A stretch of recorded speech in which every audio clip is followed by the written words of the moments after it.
and I'm going to make a small talk about this introduction to folding and its applications. All right, so I have made 6 different parts. The first one will be about incrementally verifiable computation, which is the thing that we want to attain and that I will present to you. Then folding schemes. So what is a folding scheme? We hear a lot this term recently, and I'm going to explain to you what is a folding scheme and what a folding scheme, how it relates to Nova. So Nova is called, it's a proving system that achieves incrementally verifiable computation using folding schemes. Then we'll also talk to you about like what there is beyond the Nova, what lies beyond it. Also the applications that we can have with folding, which are really exciting and which have been attracting a lot of attention over the last year. And finally, I will talk about a library which is called Sonobe that I've been working on with Arnaud, and so both as a joint project between 0xPark and the privacy and scaling exploration team. Cool. So IVC, what is IVC? By a show of hand, who has heard about IVC before? All right, cool. So not a lot of people have heard about IVC, but it's a very interesting concept, not only in mathematical terms, but also in terms of intellectual reflection. So I want to propose you a small thought experiment. So let's suppose that there exists some regular computer, so some computer, say on the cloud, that you do not have access to. And the question that you would want to know is, can you turn this computer into a new computer which frequently outputs his current state along with a proof for it? So this is the question that is posed by a guy named Valiant in 2008.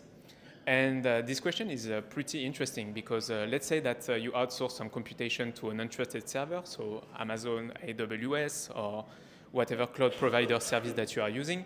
Then how do you know that the computation that you have just run has actually run correctly on this computer? Then what you might want is a proof that this computation has been carried out correctly. And it's not like something that has been faked for you. So it's quite an intriguing question already. So the motivation for IVC is twofold. And this is quoted in the original paper. So the first one is human motivation.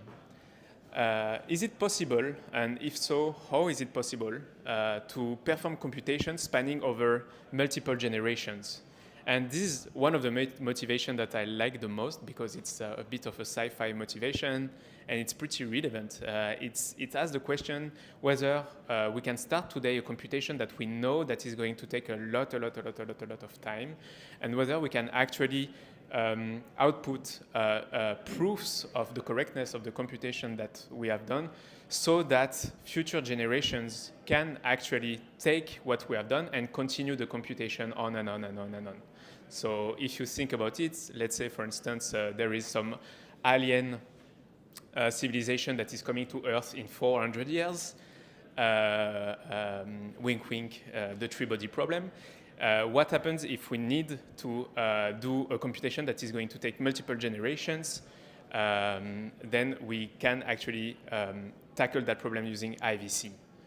The second motivation is also computational. So how to ensure that a computer is doing the required work as expected. So it relates a bit to what we have seen before, and the idea is in general to delegate computation to untrusted parties.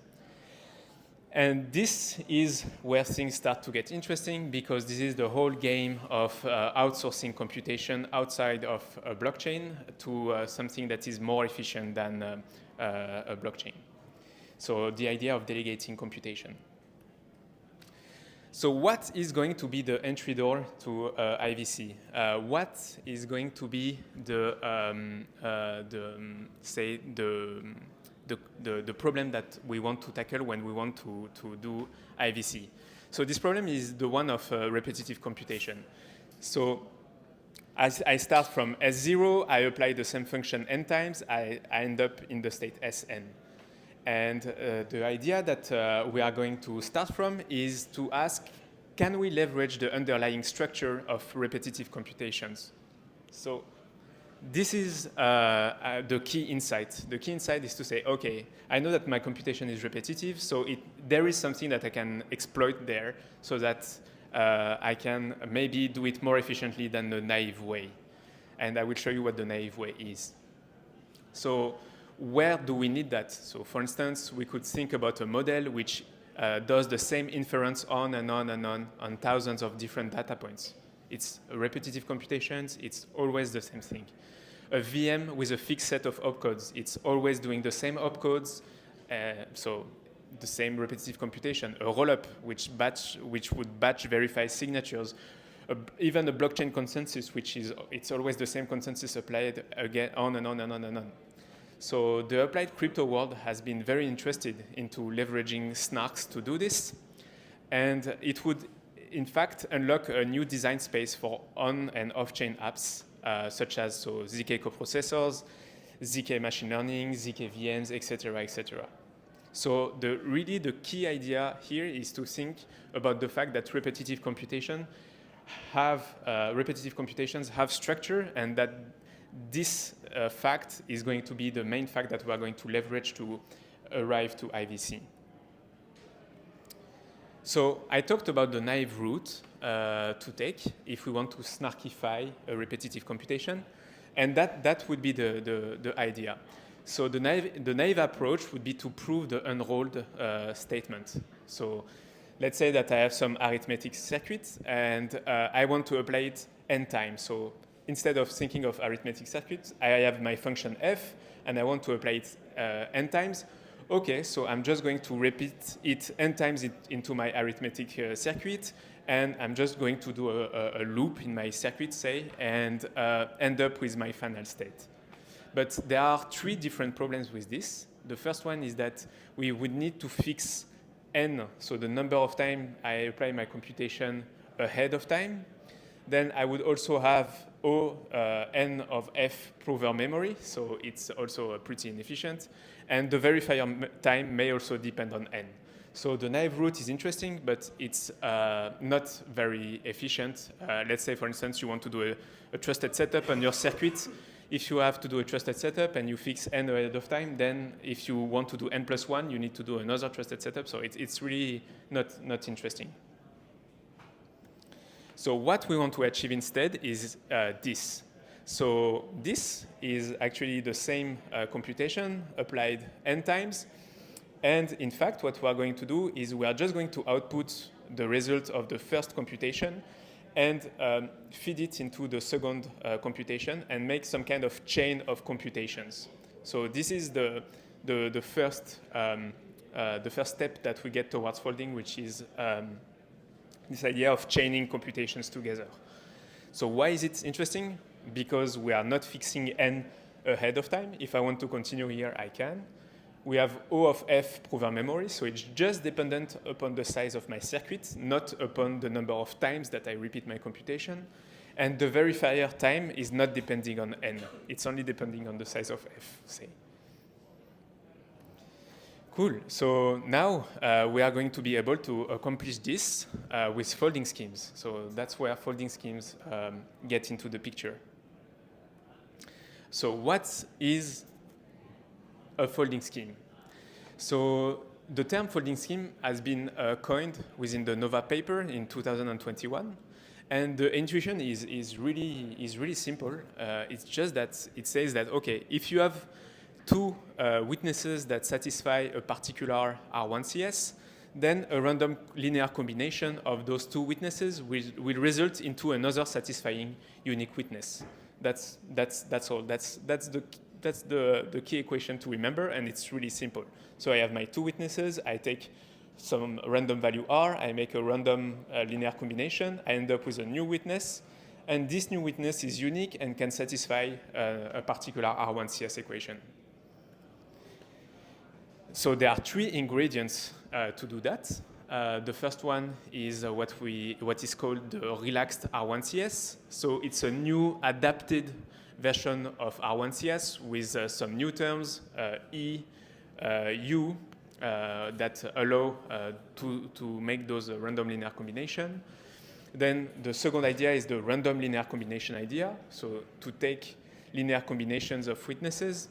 And the third idea is the one of homomorphic commitment scheme. So this one is just to hide witness values from the verifier and get the scheme to be zero knowledge while working with linear combinations. So homomorphic just means that if I, for instance, do the additions of two hidden witnesses together, then I will end up with a valid witness still at the end. So those are the three ingredients that I need to have to make my folding schemes possible.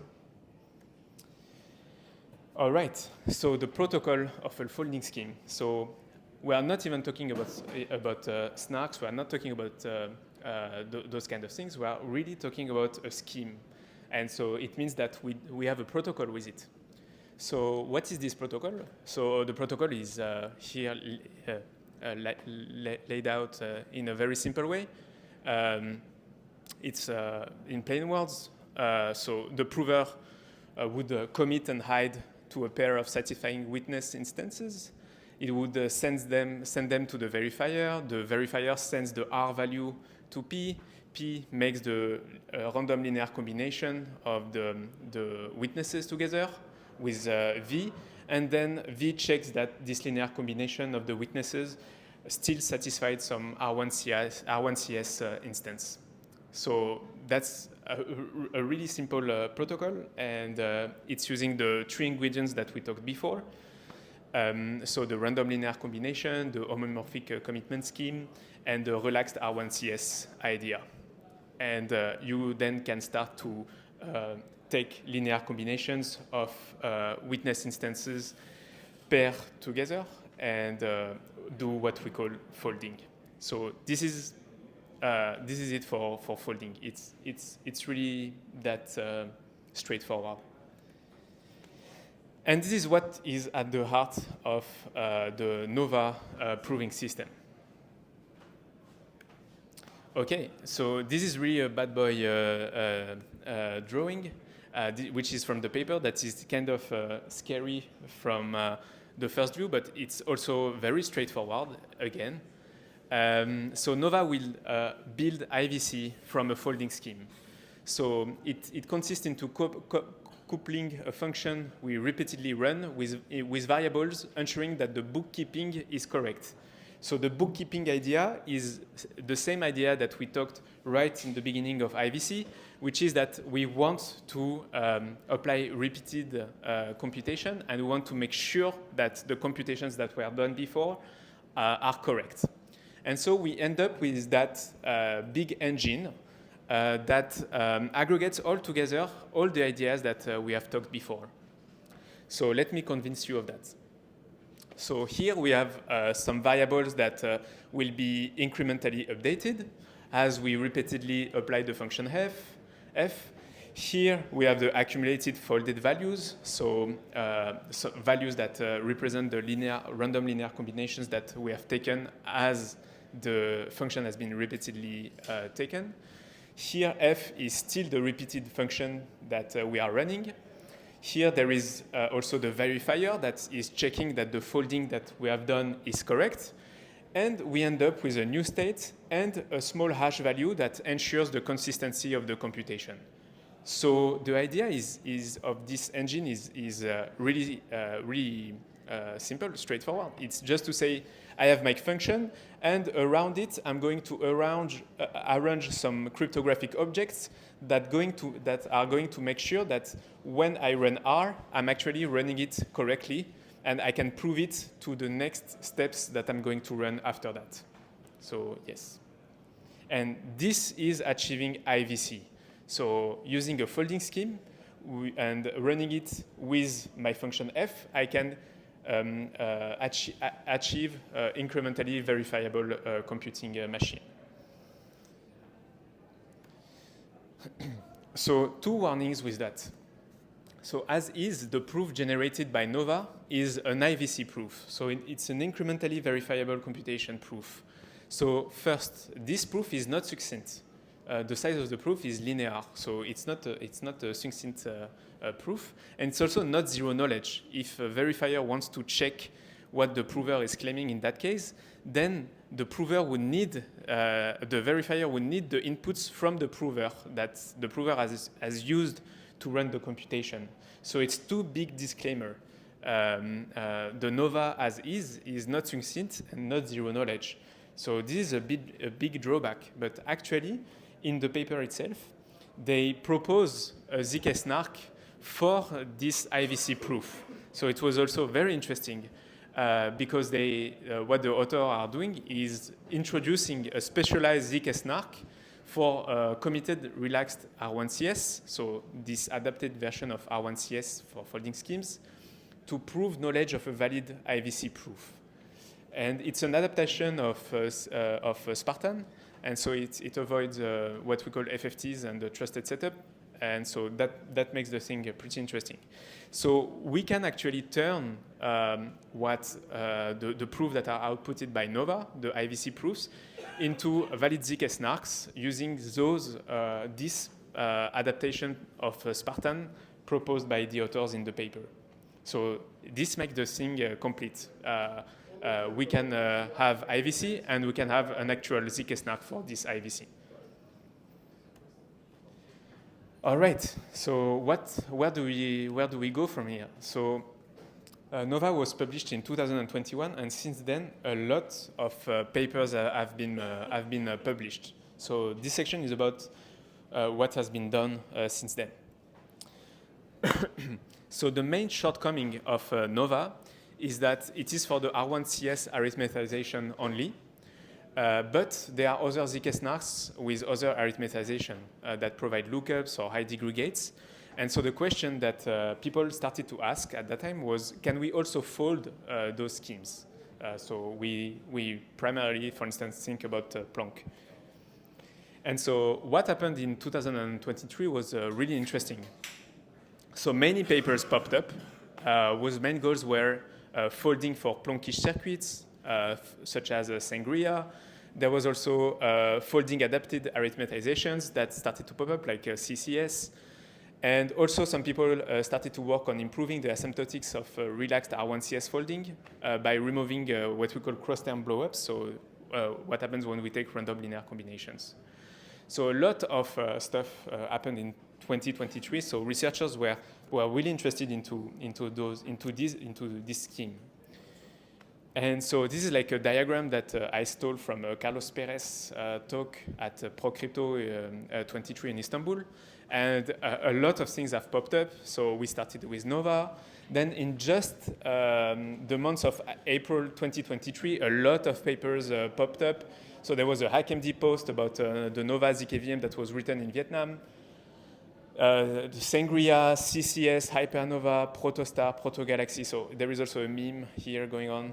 CycleFold, Kilonova. And recently there was also a Lattice Fold that was announced that seems to achieve a post-quantum security. So a lot of stuff has been happening in the folding scheme realm. And it's a pretty active research area right now.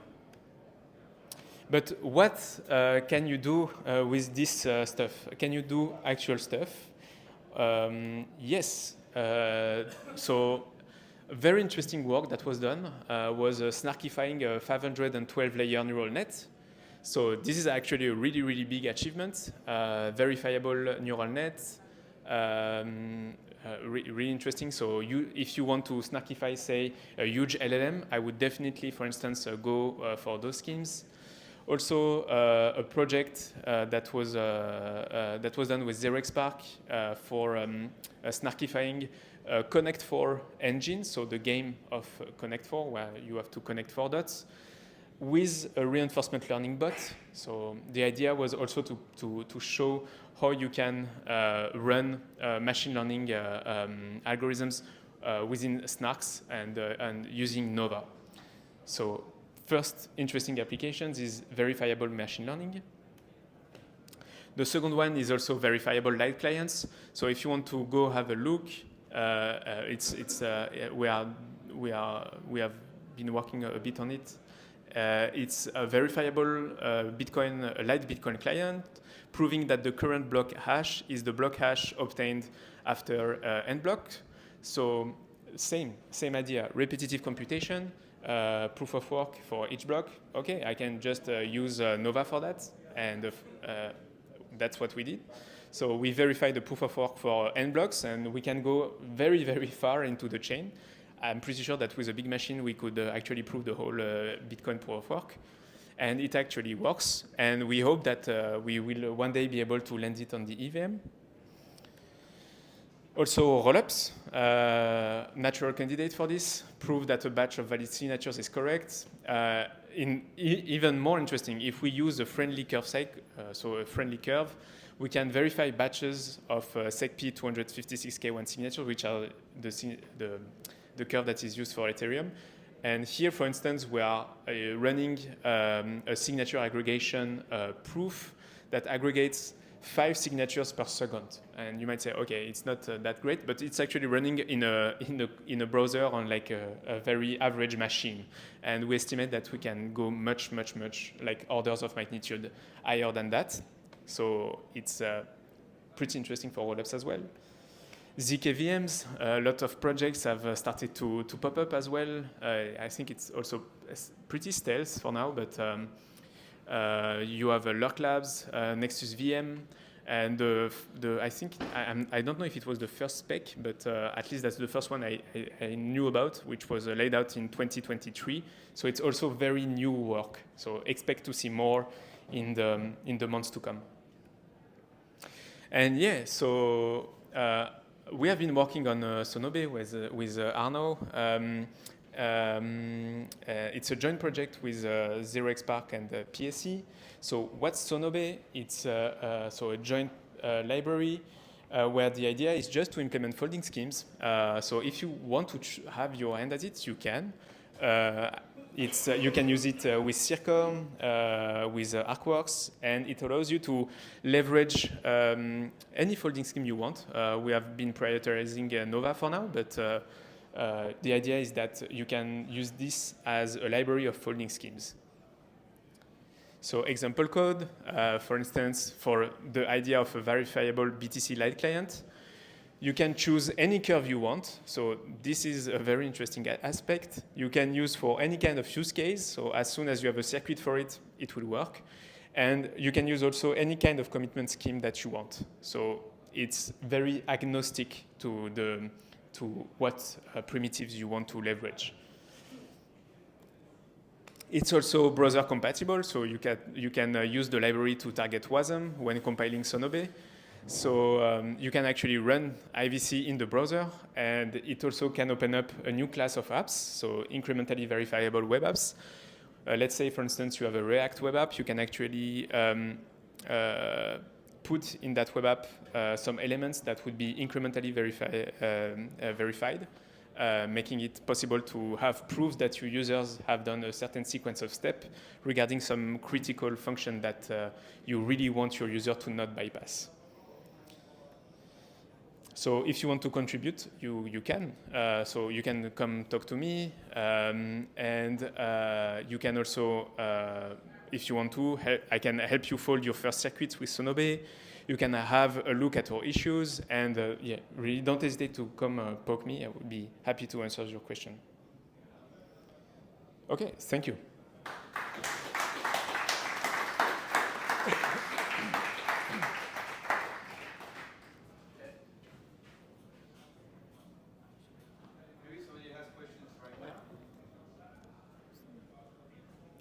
Do you have questions? Yeah. Anyway.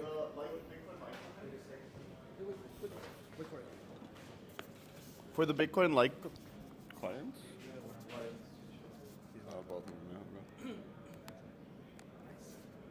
For the Bitcoin Lite client, is the primary benefit of using a folding scheme for that to be able to prove any historical state if you don't already have the proofs? Or why would you not, like, compared to like a recursive ZK proof of the entire chain history? So this is actually achieving the same thing as a recursive ZK. It's a recursive ZK. So yeah, the idea is to have a provable state of the Bitcoin chain to be. You can either lend that on chain, or you can either also even bake that into some light client app that would run on the browser and that would receive this IVC proof, verify it, and not even use the EVM or any kind of other chain for that. So I mean, Nova is also a recursive ZK, so it's not ZK, but it's also a recursive scheme. So it achieves exactly the same thing, and you can prove historical state for that, any kind of stuff. Yeah. Any other questions?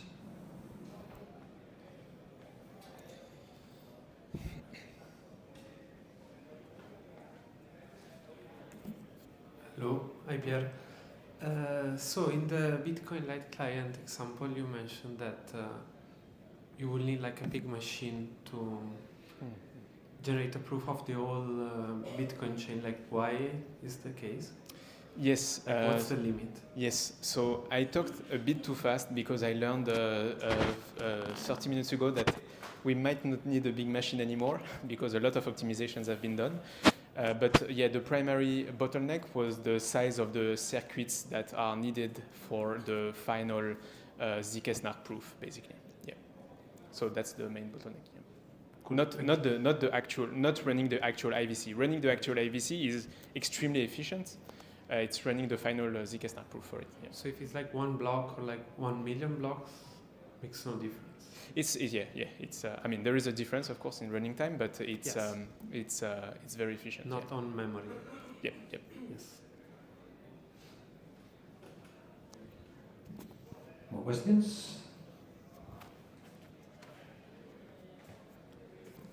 So over your talk, you mentioned a few times that like this approach doesn't require FFTs. Could you expand a little bit more why you found this important to mention it? Because yeah, for me, FFT is just some algorithm. So what exactly you meant that like you don't have to use it, and what's the problem with it?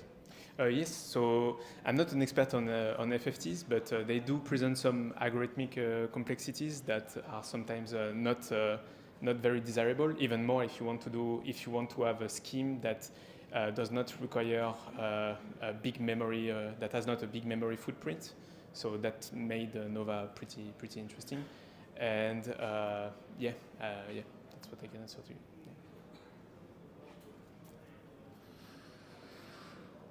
Any other questions? No? So thanks a lot for your time. Very great talk. Thank you very much.